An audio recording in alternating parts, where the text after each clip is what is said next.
And truth be told, cardiovascular disease is the number one killer of men and women, not just in America, but on a global scale. And stroke is number two on a global scale.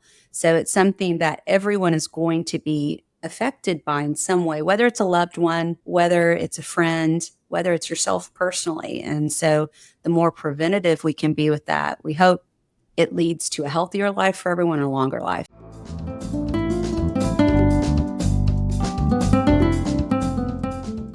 Thank you for joining us for another episode of Spotlight Houston, where we bring you the best people, places, and events in Greater Houston. February is American Heart Month, and today we're diving in to the life-saving work of the American Heart Association. From educating communities on heart health to the inspiring personal story of one of our guests, Ally Babineaux, also known as the Bionic Bride. This episode is packed with insights, inspiration, and how we can all take better care of our hearts. Stick around as we chat with Melody Torno, Development Director for the American Heart Association Houston. This is episode 122, originally aired on Monday, January 27th, 2025. If you're listening to the audio version of this episode, please note that it's edited for time. For the extended version, check out the YouTube channel. Spotlight Houston is brought to you by Story Zone Media. And now, here's your host, Blanca Quezada. Hi, did you know February is American Heart Month? Well, I knew it, so I wanted to share that information with you. And so what does it all mean? Well, it means that the American Heart Association spotlights and encourages people, our communities, to focus on our cardiovascular health. But it really doesn't take much, and it's not that scary. And I'm telling you this because I've done it. So anyway, if you want any information, it's on their website, and they show you, what their toolkit that contains facts and resources that anyone can use to learn about the risk of heart disease and the importance of identifying and managing heart-related health conditions. You know me, I wanted to learn more about the American Heart Association and what all they can do for us, how they can help us, and why the month of February is so important. And this month, of course, helps raise the awareness of our heart health. So with me today are two very, very, very amazing women. They are and they're here to help us understand and to pay more attention to our heart. So welcome to the show, Melody Torno, the development director, and she's also involved with a heart ball that's coming up in a few days. And Ally Babineaux, survivor and advocate, and also known as the Bionic Bride. I'm intrigued. I want to find out why. And so, Melody, before we get started on all that y'all are doing, would you give me a little brief history about the American Heart Association, how long it's been around and why it was created? Absolutely. It's such a pleasure to be able to join you and to talk about Heart Month. For the American Heart Association, it's a heart day every day of the year, but especially in February, it's exciting because all Americans are actually exposed to a reminder of how important their heart health is. And the American Heart Association was founded in 1924 by six cardiologists who got together and saw the need for this organization. It later became a nonprofit. They turned it over into a nonprofit.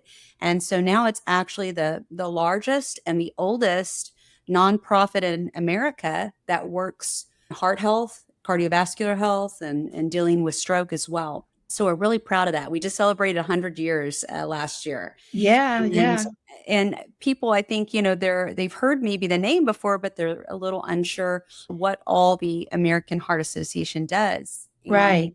Being a national organization, we have a couple different hats that we wear, different pillars of what we try to help to do on a national level, but also within our local communities. Right. And so we work in everything from dealing with research and science to help create a world of longer and healthier lives for those individuals who are suffering from cardiovascular disease. We also work in our local communities trying to be preventative, to advocate and help them to figure out what kind of food should I be eating? What kinds of things should I be paying attention to when I go to the doctor? What are proper numbers and things, for my heart health? And we also work with teaching CPR and trying to make sure that there's one person in every household that knows how to do hands-free CPR. It's a goal of the American Heart Yeah. Association. And we even work with the law. You might notice that there's no smoking in restaurants and things when you walk in, Right. or secondhand smoke. Those are all things that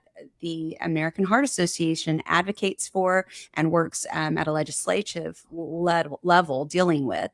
And we even love to make sure we're educating in schools as well and helping to start that heart health journey at a young age. And truth be told, cardiovascular disease is the number one killer of men and women, not just in America, but on a global scale. And stroke is number two on a global scale. So it's something that everyone is going to be affected by in some way, whether it's a loved one, whether it's a friend, whether it's yourself personally. And so the more preventative we can be with that, we hope it leads to a healthier life for everyone and a longer life. And there are lots of people that never think they're going to have, Right. they're suddenly very surprised how quickly life can change. And Ally, who is here as an advocate and as someone who's experienced this for herself, can speak to that firsthand. But Yeah. I know that was a long answer, but HA does Yeah. a No, lot. it's a great answer. You It's a do a great lot. answer. But there's a lot of people that once they get diagnosed, they're looking into their different websites, trying to find out as much information as possible, resources and services that they can find from anywhere. But we need to make sure that we're looking at the right website that are going to give us that information that we need. And also, you mentioned, that anybody can get some type of heart disease and that it is the number one killer. But what I think the misconception is too that it's usually the elder people that have the heart problems. In actuality, a lot of newborns are they have heart issues, Yes. and then it goes up to little kids and teens and young adults, and you don't expect it. You don't expect that would happen. I know that there's been stories about teens and sports having a heart issue that they didn't know they had. So that's information that I think is really important that the American Heart Association can help with. Absolutely. I think people have to realize that, cardiovascular disease comes in all shapes and sizes. And there are babies in utero having their first heart surgeries, just like there are those who are elderly who are experiencing it for the first time. And one of our largest spokespersons, Damar Hamlin, he still is a professional football athlete. And there he was on the field. And he got hit in just a very specific way that stopped his heart. Yeah. And, that can happen, especially to athletes that are healthy, that are living their best life, and a sudden impact to the heart. The heart controls all of your well-being for the body. And I think AHA really works hard to help people try to be aware that this could be anyone. And even for mothers, for pregnant mothers, that's something I had not realized, but it is the highest cause of mortality for mothers who are pregnant is actually in dealing Oh, with wow. cardiovascular disease, preeclampsia, and conditions that are very common for mothers who are expecting. So you just never know who it might be. And Ally, I know you can speak to that too, because I know you never expected to be someone experiencing a heart condition. Yeah. Yeah. Well, another thing I want to ask you, Melody, is in your website, do you talk about symptoms? Are there different symptoms for men and women? What are they? What do we feel? What are we supposed to feel? When I started my job at the American Heart Association, I didn't even know the difference between, or that there was a difference between cardiac arrest and between a heart attack. And Oh, and typically when people think about heart health, they're really thinking about those two things. A cardiac arrest is an electrical problem in the system, something short circuits and the heart stops oh, beating. and you have to be resuscitated. You may have seen the dramatic moment in movement in movies where they pull out, the Oh, AD and yeah, they, yeah, yeah. recharge and restart a person's heart, or CPR when it's being administered. That's going to be someone whose heart has stopped. But heart attacks, people who are experiencing heart attacks, that is a plumbing issue in the body. And it's really wild because someone could be sitting there looking at you and they're in certain types of pain, or they're not really registering that there's a huge problem, and they could be having a heart attack right then, looking at you, talking to you. I mean, it's a very different experience. I in my mind had thought every time someone has a heart attack, they're going to be on the ground. You're doing CPR, but that's Yeah, really yeah, not the way that yeah. looks.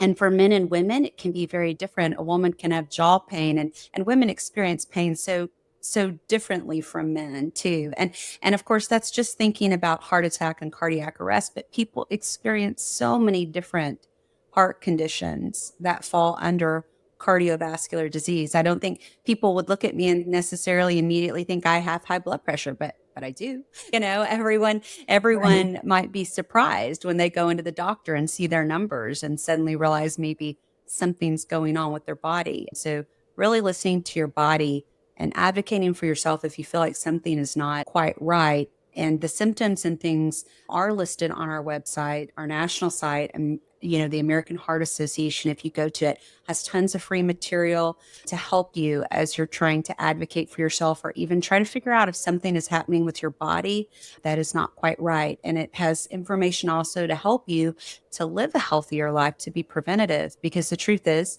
if a person has good cardiovascular health at age 50, you've actually expanded your lifespan. For women, Yeah, you've added about another 6 years onto your life. For men, about another 5.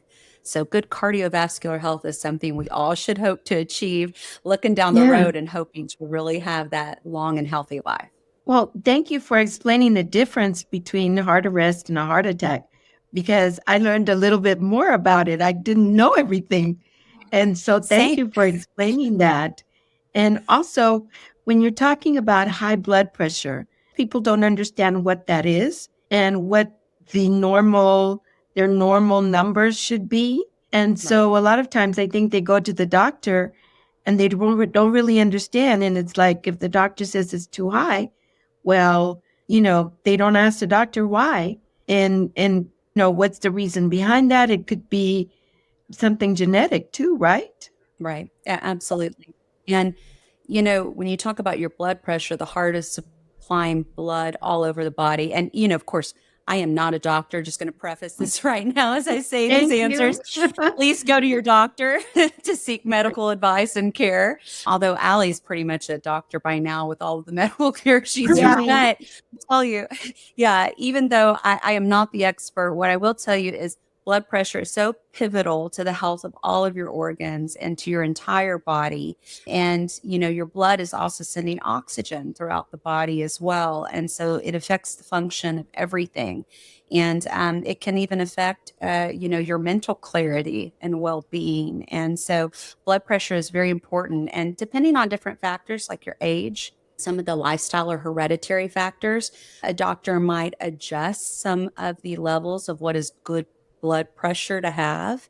But blood pressure can cause many medical complications for individuals if it is not properly being monitored and at good levels. And so it's something to definitely stay aware of. A healthy blood pressure, I think they've adjusted the numbers now. You can be a top number of, do you know, Allie's like 130, I think they do now for a top. It used to be 120 over 80, and I believe they've moved it by 130 over I think well over 85. 80. Yeah, yeah. I think I mean, you're, because going from 80 to 85 is a huge jump, even though it's only yeah. very minute, but it's still in blood pressure numbers. That's a big jump. Yeah, and what a lot of people don't know, if they do have blood pressure, is that they don't have to have that blood pressure. Right. That they can change their eating habits or their health habits, and that helps with the blood pressure. It's amazing how food can be medicine. It really can Yeah. be medicine for the body. And just making a few changes to diet and changes to your mobility, how much you're moving and getting around. And that's something too, after 2020, as a society, we were sitting a lot more for a while, being online or being home. And we started seeing some of those heart conditions and issues with cardiovascular disease start to rise because people were not out getting the same normal, healthy interactions and physical that they would be doing. And even the quality of food. Are you cooking a healthy, well-rounded meal? Are you making sure you're getting that nutritious food that feeds the heart? And so there are just different things like that that can help to be so preventative, such an easy change to make in the diet if you know. And we, as the American Heart Association, even here in Houston, we work with lots of groups that are providing food where it's needed. Like we have a lot of partners who we come alongside and we try to help and make sure that not only when food is being provided for those communities in need, is it food, but it's also nutritious food so that we're hopefully helping to feed that heart health long term. And of course, for women, it's just as important. Absolutely. I think women, our number one goal is taking care of ourselves and strictly focus on our husband and our work. Mothers, grandmothers always want to take care of their grandbabies, their children first, before they really do listen to themselves and be like, am I really tired just because I've been running around with my 3-year-old all day? Or am I tired because I might have a heart disease or heart issues that are coming up? That is the number one advocacy thing that I do for women, and it's really just listening to your body. And if there's that one little thing that's not normal in your everyday normal, get it checked out, because that's the most important thing you can do is listen to your body, talk to your doctors, and figure out a solution. Yeah. And I've also heard stress can also cause high blood pressure, but then how can you control stress? I think it has to do with a huge look on lifestyle, not just food strictly, but lifestyle of going out and enjoying the sun. That immediately, people don't understand how our mental capabilities change just by getting enough vitamin D, or the happiness of going on a walk and saying hi to your neighbors. Like, that's a whole different lifestyle change that's not just focused on the food and the diet, but to me is just going out and doing things that you normally wouldn't do, like sitting on the couch watching a movie. Why not go out and have dinner and be social? That to me changes a whole bunch with blood pressure, heart disease, and everything else. Yeah. No, just what Ally is saying. We have entire infographics that American Heart will share. And it's like, take your 5-minute stretch break, get up and go outside and take a walk. And they're all things that bring down stress. And just like Ally was saying, get you in touch with vitamin D, healthy and good endorphins, things being released in the body that help to combat the toxic nature of what can be stress in our bodies. And it's amazing that taking care of yourself can look like, let's go for a quick walk, let's take a stretch, let's drink some water, but it can make a huge difference. Yeah. And I think the most important thing is to, I guess, talk to ourselves and decide that we're going to make that change. That change is going to be what's going to help us, right? And it all starts with us. No one else can help you but yourself. That's really right. That's why being an advocate for yourself is number one, especially in my book. Number one, no matter where you are in the world, hospital, going to the park, saying no to certain things, like just being an advocate for yourself is the number one most important thing to me in this world. Because if you can take care of yourself, then you can take care of others, and then they can take care of somebody else. And it's just a chain reaction. And then everybody's happy. Everybody becomes healthier, whether it's a little bit or a lot. Right. So, Ally, now I want to know. Sorry to put it on all what that. happened to you? So basically, I was an avid athlete growing up. I was on swim team from the young ages of, adolescence. And then I got into dancing starting at the age of 4. So I did dancing and swimming. I became a pre-professional ballet dancer at the age of 10 and danced anywhere from to 20 hours a week rehearsing for shows that we had multiple times a year. I was in Nutcracker with Ally Forte, the company that I used to dance with, which is in Sugar Land, Texas. I was a dancer with them for about 8.5 years until it was time for me to go to college. And when I went to college, I joined the rowing team because I wanted to be an athlete. I wanted to continue being healthy. And then all of a sudden it was like, I got really tired during the day. I would wake up to go to classes and I couldn't go to class because I was so exhausted, or I couldn't walk so far. Breathing for me got really hard. It was like my lungs just couldn't expand to their full capability to get enough oxygen into my body to where my heart could pump, because the heart is the main engine of the whole system. And if that doesn't work well, then the rest of your organs cannot work right. And so that's really what happened to me. And so I had told my mom, things I noticed some changes. And she was like, well, I think you're just partying too hard. You're a freshman in college. It's a whole new world. And I was like, no, Mom, like something is really, it didn't feel right to me. And just wholeheartedly, it did not feel right. My mind was like, something is wrong. I kind of ignored it.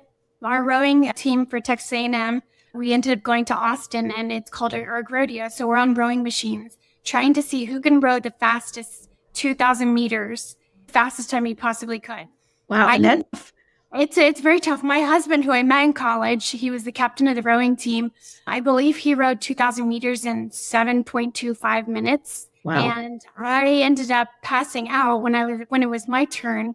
I had 188 meters left, and that number will never, ever leave my mind. I ended up passing out. And so I wake up, my whole team is around me, kind of like I just lost my breath, wasn't breathing right while exercising. And the ambulance came, and they're like, we think you're just dehydrated. And to me, having that said, I was like, there's no way. Like my team, we drank enough water. We drank Gatorade for electrolytes.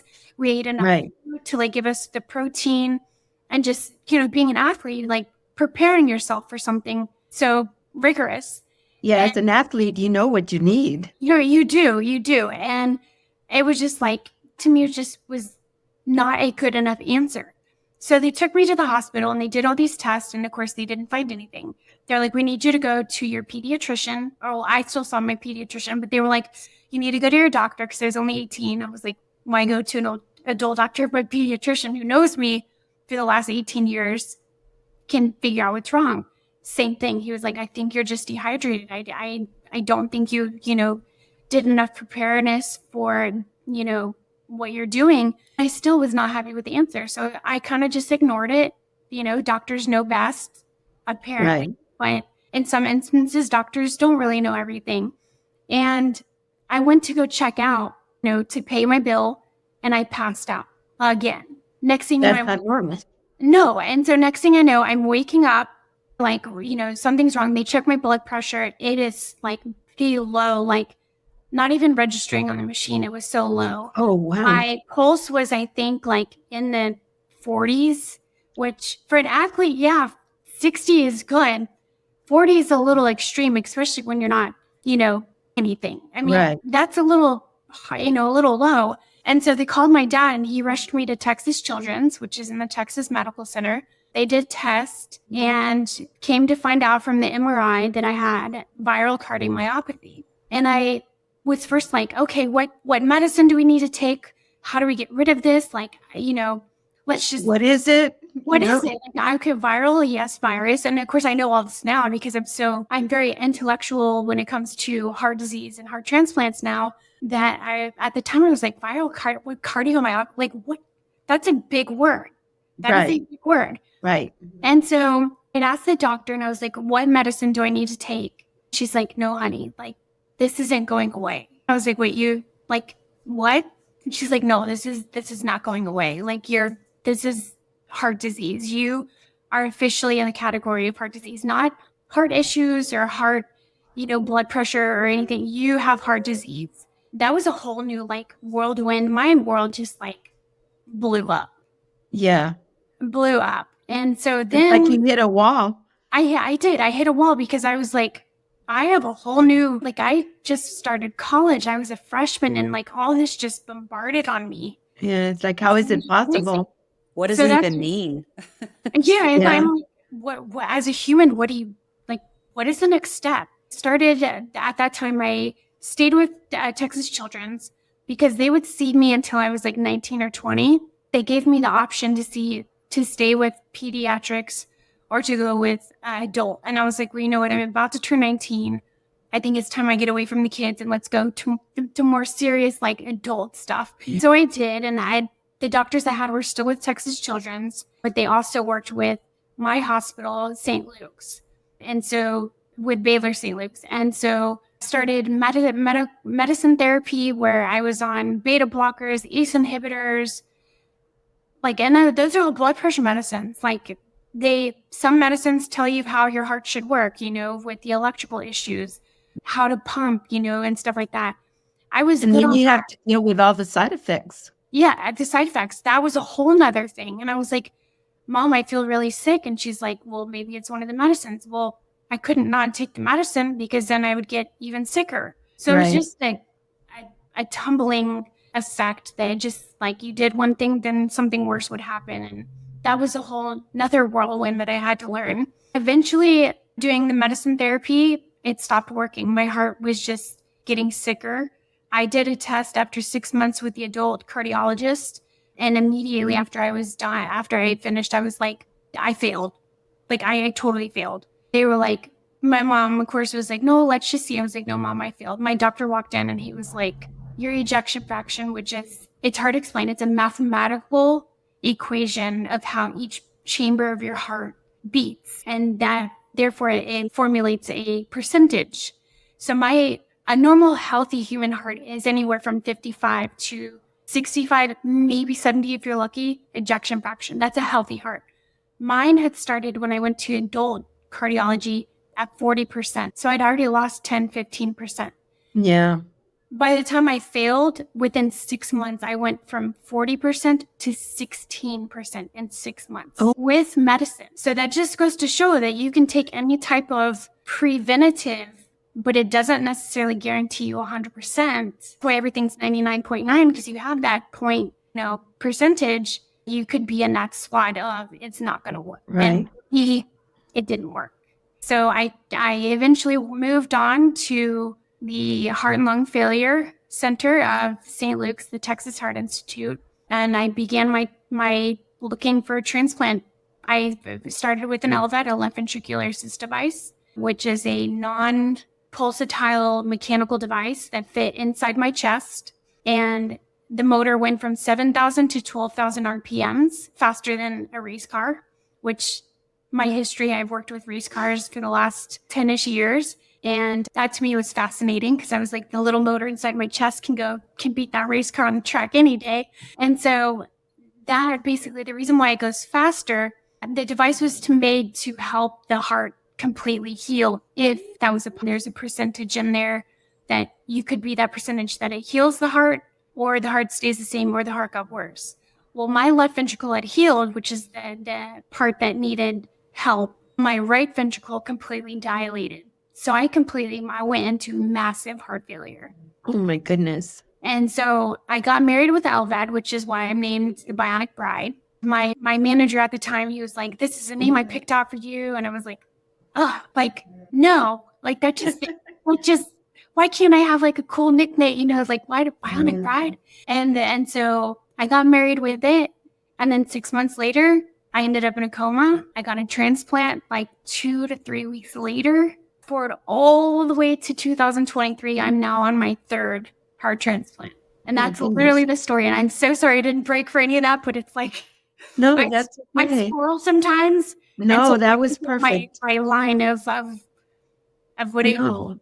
Ally, well, thank you for sharing your story. But is that a rare type of heart disease? So basically, speaking of rare, I had what they diagnosed with. So after when they take the original heart out of the body, they go and they dissect it. They cut it in slices and literally like mountains. Mountains grow, and so the highest peak of the mountain is the oldest, and the newest is what's underground that hasn't come out, from the earth yet. That's kind of how the heart works. The innermost part of the heart is the youngest part. And so as we grow, the outside of the heart, this part where it goes to the epicardium, is the oldest part. And so they could diagnose and they could tell exactly when and where people get sick based on the tissue in the heart. Mine was on the very edge, in my adolescent going to adult years. I had what they diagnosed with left ventricular non-compaction, so LV non-compaction. Fetuses had LV non-compaction. It eventually compacts, meaning it beats. So non-compaction means it doesn't beat. Compaction means it does. Before we exit the womb, the heart becomes a whole, just like the lungs, they're the last thing to develop. The heart is one of the very partial last things to develop, where that left ventricle is now needed because it's our main ventricle to pump and basically give that baby, once it comes out, a full functioning heart. So mine never really happened that way. I actually had to have it activated to create my left ventricle to non-compact anymore, which created my left ventricular heart failure. And so it was basically a rarity. It happens. I've come to find more friends where it happens to, but it's one of those crazy things that we would have never, ever, ever found out unless I had a heart transplant. Right. And And how did you feel? How did you feel when you were told that you had to have a heart transplant? Oh my God, like a ghost just exited my body and I wasn't even on this earth anymore. I was just, what? Like, what does that even mean? Because this was back in 2009, where I feel personally that not just the US, but the world as a whole still was not fully educated on exactly what transplants were, let alone heart transplant. We have become educated in the last 15, 20 years on transplantation on multiple organs, but especially the heart, because of the American Heart Association and the research they do, every institution they collaborate with to get the information out. It literally felt like I had been gut punched and like my brain just vanished. I was like, wait, what? What does this mean? Like I had no idea.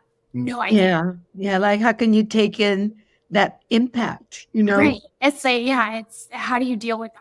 And that was something that not just me, but my whole family at the time, my husband, who was my boyfriend, like we learned everything together. It was definitely mind blowing.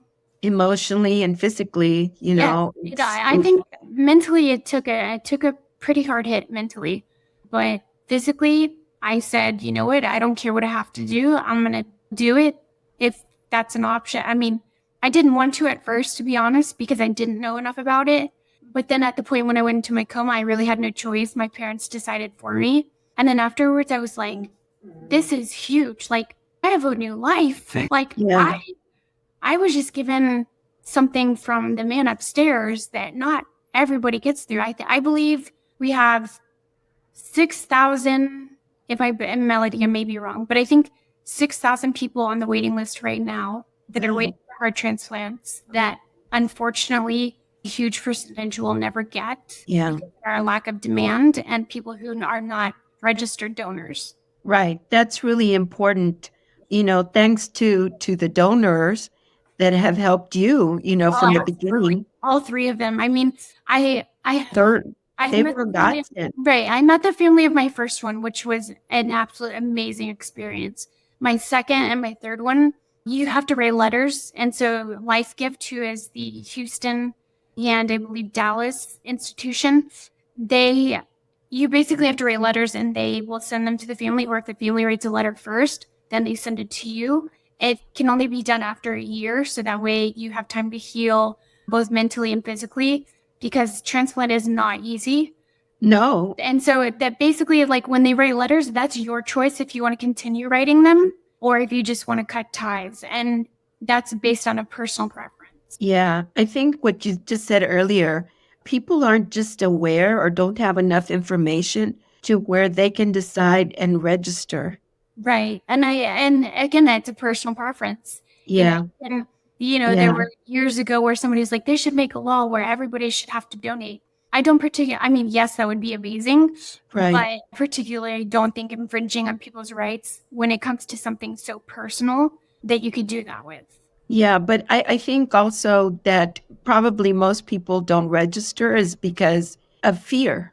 Yes, and it's a Fear. big fear. I was not an organ donor until after I probably received my first transplant, because I was thinking, even though I have a transplant, if something were to happen to me, could I potentially donate other organs? Not my heart. That's one thing I'm so intrigued on is, can we donate a heart that's already been transplanted once? Right. So that's like in the back. That would be great. That's in the back of my mind to maybe one day, play with. But I can donate everything else. And I would be happy to, because as Melody knows, my number one saying is I'm always here, not just for myself. I'm never really here for myself. I want to help the next person in line, whether it's my generation after me, the next generation. I want to help the next person in line. You have a purpose. Yeah, and that's probably my purpose. We'll never know, Yeah. but that's the only thing I can at least make sure that that's my goal in life. Melody, does the American Heart Association have information on the website about how to become a donor and what it means to be a donor? That's a really good question. I know that typically you can go for any questions that you have, especially heart related and oriented questions. And there's always that search bar in the top, of the website. And it's amazing because we have archives of information where people can not only look up, articles, research that we have that we offer freely about heart related. So like, for instance, even transplant, that could be information that you could easily look up, but also they might actually have some links to where people can inquire at a greater level about specifically if they want to become a donor themselves. And honestly, it's a great thing to consider for Heart Month. Yeah, I know definitely. I've shared with Ally personally, my brother-in-law, his sister was in a car accident at 20 and she was an athlete. She was a tennis player at college and only her head had been hit and her body was in perfect condition. And her family made the choice to donate all of her organs and it led to saving multiple people's lives. And you can imagine for a family that that's is incredible. having that new reality that your 20-year-old is not going to be coming back, to make that decision is very tough, Right. but yet then that has led to life for so many other people. And, there are so many people like Ally out there who, it's an ongoing journey for her, in the future and looking ahead. And she's always looking ahead to see what will be the new research, the new medical information that's coming out, what can help to give her the highest quality of life that she can have. But it is an ongoing journey. And for people who have these serious medical conditions like this, it is something that it is their life. It is a lifelong journey. And right. And also the donor in a way continues to live as well. yes, They do. They do. And I'll say this because it has happened, it does happen, but to bring that more to life that the donor lives on is there's such thing as called memory tissue. So if you think about it, we take the tissue from said donor, but your brain imprints on every single part of your body, whether you realize it or not. There have been stories, and I'm proof of one. When I got my first transplant, every time I saw blueberries, whether it was on a cereal box or just a basket of blueberries, Pop-Tarts, that was going in the grocery cart because for some reason I was addicted to blueberries. And all of a sudden it was like I loved butterflies. I never thought a butterfly would go across my face and be like, oh, cute. But it was like I absolutely was infatuated with butterflies. And when I met my first donor's family, I had asked, I was like, is there anything that like her favorite animal or favorite food? And her grandmother was like, her favorite food was blueberries. And her favorite animal was a butterfly because butterflies were so free. Wow. I almost dropped to the floor because that tissue and the memory of my donor, she was a 13-year-old female, had imprinted and mixed with my tissue that somehow my brain was getting that. Related to it. Yeah, relating to it. Oh my goodness. And it was little things like I live on the coast. So when I would go to the beach, it was like I would get butterflies in my stomach. And I was like, I would like, it was so weird. I would talk to myself and I'm like, you know what? I'm going to take you to the beach today. We haven't been to the beach since we've been together. We're going. And it was like, as soon as I would get to the water, I would get butterflies. And so I asked her grandma, like, did she like the beach? Did she ever go? And she's like, oh, she loved going to Galveston. She absolutely loved the beach. And I was just like, Moses, like I took her back to a place that she loved and she responded by giving me an emotional and physical feeling. It's amazing. It happens to a lot of people. Unexplainable. Unexplainable. It is very unexplainable, but I would never, I wish I still had the feelings, but I don't. And I think it's because I've gotten 2 new transplants. Yeah. And so the memory tissue is gone because I don't have her with me anymore. Yeah. Yeah. Well, Melody, we're almost running out of time. So I know you have your ball coming up pretty soon. Can you tell us a little bit about that? So in Houston, we have the Houston Heart Ball that we have once a year in February. We always have it during the middle of Heart Month. And it's a great opportunity for us to celebrate all those who throughout the year have given towards the American Heart Association here in Houston. And it's also a great opportunity for people to have that moment, not only to raise awareness, but to be able to make that final giving also for the year that we're pushing towards. We want always to raise awareness for heart health in Houston, for heart health among men, among women, among children. And we're really blessed because we have so many great supporters who come out. And Ally's family actually have been huge supporters for a long time in Houston. And it's a beautiful thing. Her parents every year buy a table at the Houston Heart Ball. And one of the things that they do is bring into the room doctors, nurses, medical staff that have helped in Ally's care. And last year at the Houston Heart Ball was the first time I actually met Ally. And she was there with her parents, and they were there with doctors, who had been a part of her care and her transplants. And it was this beautiful moment of meeting her. So I hope that all Houstonians will come out and join us this year for the Houston Heart Ball. Our theme is Illuminate a Path to the Future and to a brighter future at that. So we're excited to celebrate that. Ally's going to be there featured. So if you'd like to join us, you guys in Houston or whoever, if you want to come in from out of town, you can get a ticket to the Heart Ball or even purchase a table if you go online, www.heart.org/Houston Heart Ball.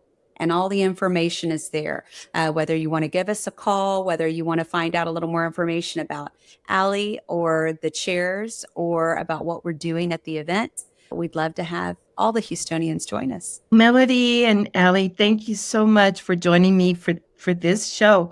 It's so interesting. And Ally, I'm so glad you're still with us so much. And like Melody said, you could be a doctor now, cardiologist, with everything that you know.